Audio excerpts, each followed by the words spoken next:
নাসিরুদ্দিন পাটোয়ারি উঠতে বসতে এবং তার সঙ্গী সাথী তার লোকজন সহকারে তাকে যেভাবে অপমান করছেন, যেভাবে গালাগাল করছেন, এটা কোনো অবস্থাতেই ভদ্র সমাজে শোভনীয় নয়। কোনো রাষ্ট্রীয় কালচারে এটি ধারণ করা হয় না। যে দেশে বিচার ব্যবস্থা আছে, যে দেশে সভ্য সমাজের সামাজিকতা আছে, যে দেশে মানুষের বিবেক আছে, বোধ আছে, সেখানে একজন প্রবীণ রাজনীতিবিদকে প্রকাশ্যে উঠতে বসতে অহরহ এভাবে যেভাবে মির্জা আব্বাসকে পচানো হচ্ছে, এটা সমর্থনযোগ্য নয়। এটির সামাজিক প্রতিরোধ দরকার, এটির রাষ্ট্রীয় প্রতিরোধ নয়, রাষ্ট্রীয় বিচার দরকার। এবং এই ধরনের ঘটনা আমাদের সমাজে যেন পুনরায় না ঘটে, এই ব্যাপারে সকলের সচেতন হওয়া দরকার। ব্যক্তি মির্জা আব্বাসের বিরুদ্ধে অভিযোগ অনেকে থাকতে পারে, যা যা বলা হচ্ছে সেটা সত্য হতে পারে, তার জন্য আইন আছে, আদালত আছে, বিচার আছে, তথ্য আছে, প্রমাণ আছে। কেউ যদি চাঁদাবাজি করে, কেউ যদি ধর্ষণ করে, কেউ যদি অন্যায় করে, এমনকি আরও জঘন্য অপরাধ করে, প্রচলিত অর্থে আপনি কোনো অবস্থাতেই তার বিরুদ্ধে সামাজিক মব তৈরি করতে পারেন না। মাইক লাগিয়ে প্রকাশ্যে তার ব্যক্তিগত জীবন তছনছ করে দিতে পারে। যখন আপনি এই কাজ করেন, ইট মিনস রাষ্ট্রীয় বিচার। যদি মির্জা আব্বাস চাঁদাবাজ হয়ে থাকেন, চাঁদার টাকায় তিনি তার বিত্ত বিলাস বৈভব তৈরি করে থাকেন, সেই মির্জা আব্বাসের চাঁদা দিয়ে যদি বিএনপি চলে, আর এ ব্যাপারে যদি আপনি রাষ্ট্রের কোনো সাহায্য না পান, সহযোগিতা না পান, সেক্ষেত্রে আপনি বড়জোর প্রতিবাদ জানাতে পারেন, বিদ্রোহ করতে পারেন, বিপ্লব করতে পারেন, আন্দোলন করতে পারেন। কিন্তু যেটিকে বলা হয় নুইসেন্স, যেটিকে বলা হয় ইপটিজিং, এটিকে আপনি রীতিমতো একটা পুরুষের জন্য বলাৎকার, ধর্ষণ বলে আপনি আখ্যায়িত করতে পারেন, সেই কাজ করার অধিকার এই সমাজে কারণ। মির্জা আব্বাসের বিরুদ্ধে যারা লেগেছেন, মির্জা আব্বাসের যারা প্রতিদ্বন্দ্বী, তারা হয়তো খুব মজা হচ্ছেন, মুসকে মুসকে হাসছেন যে ঢাকা শহরে দীর্ঘদিন আপনি আধিপত্য দেখিয়েছেন, দীর্ঘদিন আপনার ক্ষমতা ছিল, দাম্ভিকতা ছিল, এখন এই পরিস্থিতি আপনি বুঝেন কত ধানে। কিন্তু এটা শেষ নয়।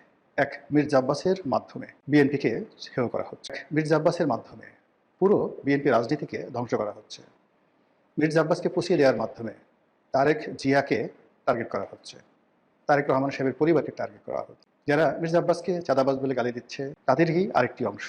বা তারা কি তারেক রহমান সাহেবকে গালাগাল দেয়নি? তারা কি সালাউদ্দিন সাহেবকে গালাগাল দেয়নি? তারা কি তারেক রহমান সাহেবের পরিবার পরিজন নিয়ে বাজে কথা বলেননি? গণপ্রজাতন্ত্রী বাংলাদেশ সরকার চালাচ্ছে বিএনপি। সেই বিএনপির একজন মন্ত্রী পদমর্যাদার 50 বছরের অধিক সময় ধরে তিনি রাজনীতি নিয়ন্ত্রণ করেন, বহুবার মন্ত্রী হয়েছেন, এমপি হয়েছেন, মেয়র হয়েছেন। তার এই জীবন সাহায্যে এসে তাকে যেভাবে পচানো হচ্ছে, আমি মনে করি বিএনপির অনেক কিছু করণীয়। বিএনপি যদি সেই কাজটি না করে, বিএনপি ক্ষমতায় থাকতে পারবে না। বিএনপি যদি এটির সুরাহা করতে না পারে, জিয়াকে রক্ষা করতে পারবে না, তারা সালাউদ্দিন সাহেবকে রক্ষা করতে পারবে না, এমনকি মির্জা ফখরুল সাহেবকে রক্ষা করতে পারবে না। মির্জা আব্বাসের মতো মানুষকে দিয়ে শুরু। এই কয়দিন আগে আপনি চিন্তা করুন, তরুণ নেতা এরশাদ, তাকে নিয়ে মানুষ ঠাট্টা করত, নিন্দা, ঠান্ডা, এই বিভিন্ন কথাবার্তা বলে। এখন সেটা কমেছে, কিন্তু মির্জা আব্বাসকে দিয়ে কোনো অবস্থাতে সেটা থামছে না। যদি এটা চলতে থাকে, এরপরে এরশাদকে ধরা হবে, এরপরে রবিউলকে ধরা হবে। ঢাকা শহরে যারা যারা বিএনপির যাকে বলা হয় সাংগঠনিক শক্তিমত্তা, যাদের হাতে নিয়ন্ত্রিত, তাদের সবাইকে আস্তে আস্তে আস্তে আস্তে সামাজিকভাবে হেয় প্রতিপন্ন করে যখন সম্মিলিতভাবে বিএনপির উপর আক্রমণ চালানো হবে, তখন আর বিএনপির কিছু করার।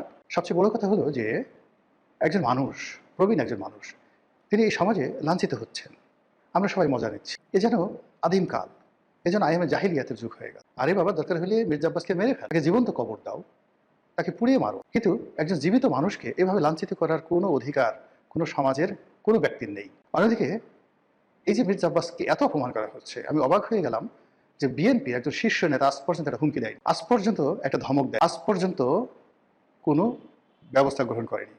বিএনপি রাষ্ট্র ক্ষমতায়, রাষ্ট্র ক্ষমতায় থাকার পর যদি এই অবস্থা হয়, তাহলে রাষ্ট্র ক্ষমতা চলে গেলে কি অবস্থা হবে? এবার রাষ্ট্র ক্ষমতায় থাকতে যদি একজন এত বড় নেতাকে হয়, তাহলে অন্যান্য যারা মন্ত্রী আছেন, এমপি আছেন, তাদেরকে যদি এর সাথেও ন্যাক্কারজনক অপমান, ন্যাক্কারজনক ট্যাগ দিয়ে আজে বাজে কথাবার্তা বলে তাদেরকে যদি লাঞ্ছিত করা হয়, অপমানিত করা হয়, তাহলে কি হবে? মির্জা আব্বাসের একার নয়, মির্জা আব্বাসের যারা বয়সী লোক আছেন তাদের সকলের, আপনার আমার সকলের। মির্জা আব্বাসের ক্ষেত্রে যে ঘটনাটা ঘটছে, সেই ঘটনা আমার ক্ষেত্রে ঘটতে পারে, আপনার ক্ষেত্রে ঘটতে। মির্জা আব্বাসের সঙ্গে আমার ব্যক্তিগত কোনো সম্পর্ক নেই, গত 2-4-5 বছর ওনার সঙ্গে আমার টেলিফোনে কখনো কথাবার্তা হয়, কিন্তু ওনার এই অবস্থা আমাকে ব্যথিত করছে, আমাকে অপমানিত করছে। এই জিনিসগুলো আমি কোনো অবস্থাতে মানতে পারি। তিনি কী করে ঢাকা ব্যাংকের চেয়ারম্যান হলেন, কী করে ঢাকা ব্যাংকের ডিরেক্টর হলেন, তার পরিবার এত টাকা পয়সা কী করে মালিক? প্রশ্ন যদি থাকে, যান দুর্নীতি দমন কমিশনে যান। প্রশ্ন যদি থাকে, তার বাসার সামনে তথ্য প্রমাণ সহ মিছিল করেন, মিটিং করেন। কিন্তু এটা কী ধরনের চিৎকারি, এটা কী ধরনের ভব্যতা, এটা কী ধরনের কথাবার্তা? এই অবস্থা কোনো অবস্থাতেই সমর্থনযোগ্য না। তারেক রহমান সাহেব, মাননীয় প্রধানমন্ত্রী, স্বরাষ্ট্রমন্ত্রী যারা আছেন তারা, এবং বিএনপির যে সকল শীর্ষ নেতৃবৃন্দ রয়েছেন, যাদের আওয়াজ আছে, যাদের ভিশন আছে, যাদের মিশন আছে, সবাই একটু চুপ করে ভাবুন তো। আপনাদের কেউ কেউ হয়তো মির্জা আব্বাসের মৃত্যু কামনা করেন, আপনাদের কেউ কেউ হয়তো চান না যে মির্জা আব্বাস, কিন্তু মির্জা আব্বাস তো is a part of BNP. বিএনপির দুঃসময় সে কি কিছু করেনি? তার জীবনের একটা বিরাট সময় বিএনপির জন্য কি সে শেষ করে দেয়নি? এই অবস্থাতে কেন তিনি লাঞ্ছিত হবেন? কেন তিনি একজন বিএনপির মধ্যে কোনো বন্ধু পাচ্ছেন না?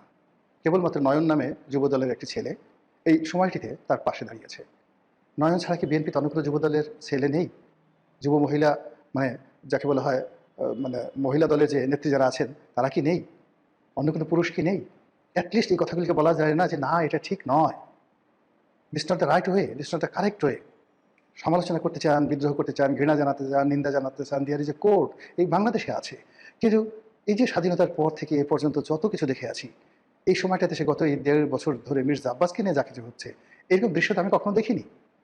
বাংলাদেশে অনেক বড় বড় ক্রিমিনাল, আমাদের দেশে একটা সময় গালকাটা কামাল ছিল, বাস্টার্ড সেলিম ছিল, মুরগি মিলন ছিল, টোকাই সাগর ছিল, আরও কত ডাকাত শহীদ ছিল, ডেভিড ছিল, মানুষের জীবন তছনছ করে দিয়েছে। মির্জা আব্বাস কয়টা রেপ করেছে, কয়জনের বাড়ি ঘর লুট করেছে, কয়জনের ডাকাতি করেছে, কয়জনকে। মির্জা আব্বাস কয়জনের বাড়ি থেকে খাওয়া দাওয়া করেছে। আর দেখেন তো মির্জা আব্বাসের ওই বাড়িতে এ যাবৎ কত লক্ষ মানুষ খাওয়া দাওয়া করেছে, তিনি এই জাতির জন্য কী করেছেন, দেশের জন্য কী করেছেন, এটা হিসাব করেন না। এই জিনিসগুলো না করে একটা নেতা তো এমনি এমনি তৈরি হয় না, বহু বছর লাগে, বহু সময় লাগে, কখনো কখনো শতাব্দী লেগে যায়। ওই শাহজাহানপুর এলাকা থেকে শুরু করে যে এলাকাতে একজন মির্জা আব্বাস তৈরি হয়েছে, কই গত ২০০ বছর তো মির্জা আব্বাসের কাউন্টার বা কন্টেম্পোরারি আরেকজনের নাম ওই অঞ্চলের মানুষ জানে না, আমরা তো কেউ ঢাকা শহরে এই নাম জানি না। এটা কি এমনি এমনি চাঁদাবাজির কারণে তো সে আজ এই পর্যায়ে আসছে? এই ঢাকা শহরে তো অনেক নেতা আসছে, কিন্তু মির্জা আব্বাসের টেম্পোরারি তো দ্বিতীয় কোনো নাম আমরা ঢাকা শহরে বলতে পারি না। এটা কেবলই চাঁদাবাজির জন্য, কেবলই বিএনপি রাজনীতির জন্য? তার কি কোনো ভালো কাজ নেই? সেই ভালো কাজগুলো অ্যাপ্রিসিয়েট করার মতো মানুষ যদি বিএনপিতে না থাকে, এই যে মির্জা আব্বাসের যে পতন, এই পতন থেকেই বিএনপির পতন শুরু হয়ে যাবে। মহান আল্লাহ আমাদের সবাইকে হেদায়েত দান করুন এবং হেফাজত করুন। আসসালামু আলাইকুম রহমতুল্লাহি ওয়া বারাকাতুহু।